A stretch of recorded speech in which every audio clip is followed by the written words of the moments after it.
Pasinyo. Hello, good afternoon sa inyo. Eto na naman tayo, di ba? Magpapakananay muna.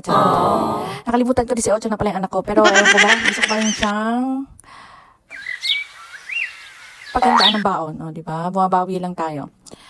At ayun nga, gumising ako ng maaga. Nag-alarm talaga ako kahit 3 AM na ako nakatulog. At nauna pa akong gumising sa atin ng seminar, di ba? Ganun tayo excited.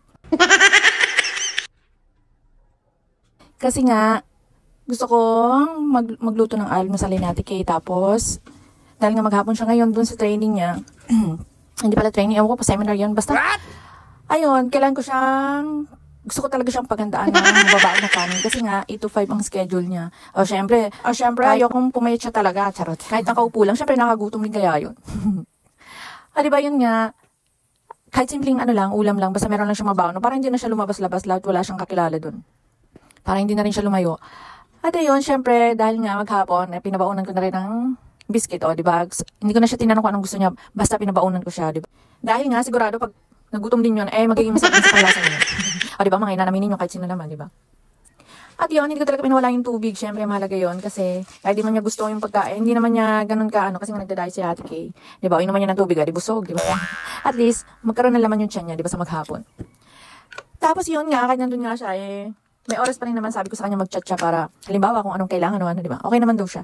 At ayun, hindi ko makakalain, hindi ko rin alam kasi hindi ko rin napagdaan na may exam daw pala yun. Kaya natawa rin ako kasi nga hindi ko nga alam. Kahit nakakuha ako ng di ba? Alam niyo naman. Basta yun. Mukha naman, sana, kaya naman niya yun, sigurado naman. Dahil nakaya nga niya mahirap na subject ipasa, di ba? At kakayanin niya, kailangan niya kayanin. Dahil, tamad ang nanay niya. Siya rin mahirapan. Kapag ayaw siya ipag-drive, di ba? Lalo, papasok siya sa medyo, kailangan na talagang bumiyahe. Ewan ko saan nyo na pa yung sinasabi ko, inaantok ang person. At ayan, gising na nga siya dyan. Nakaligo na nga pala ako, diba? Hindi ko alam. Ganyan na ako katagal dyan. Dahil nga, pagkatas ko siyang nagandaan ng babaon at ng kanyang almusalin, pinagluto ko na rin ang mga senior. Charot, kala mo, dami na. Siyempre, ang nanay at tatay ko, kasi nga, masakit ang tuhod ng aking ina.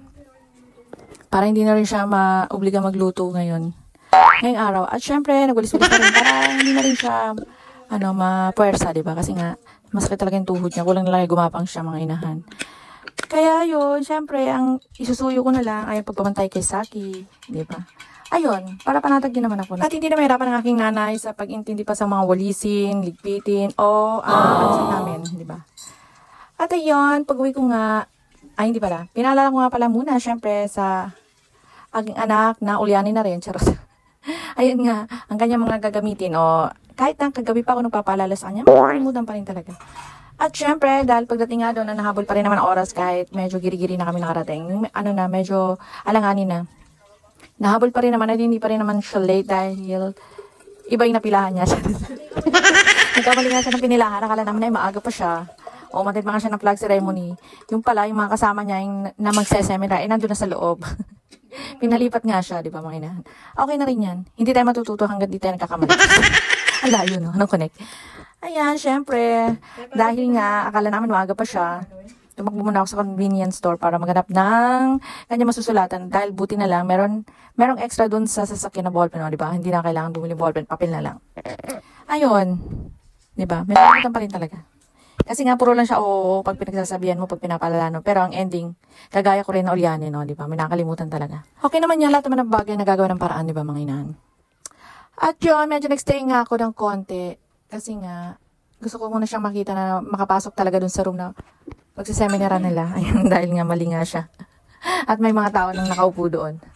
Aray, natawa naman ako kahit mag-isa lang ako. Nakatawa naman talaga yung mga inan. Dahil nakarating na nga siya dun sa second floor, mali pala. Di ba yung nakaupo ka, yung feeling mo yun yung mga kasama mo. Tapos yung pala hindi. Ayun. Ang malagay na lamang mali. At ito nga yung kanyang babao nila. Simple, ano lang naman yan. Corn beef. Para madalian. Madalian talaga. Ang simple-simple lang naman. Di ba? Mahalaga, may laman tiyan. Malalam na ng tiyan. Laman tiyan. Ang taong sinabi. Ano yun nga? Wow! Okay. Sa kanyang seminar na yan.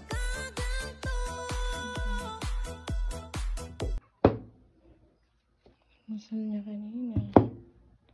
At paghatid ko nga po sa kanya doon, na alam ko naman okay na siya, Dumaan muna po ako dito sa Primark. Pa yun, Primark, ewan ko dito. Isa na po ako dito nakarating kasi nga yung nagkakanapan pa ng mga, alam nyo yun. What? Ayun, kasi mas malapit ko dito kasi babalik pa ako doon sa malapit sa school niya na pinapasukan. School niya. Ano ba to? Wala ako sa hulog talaga magano, no? Mga inang pagpasensyahan nyo na. Yun lang. Thank you for watching.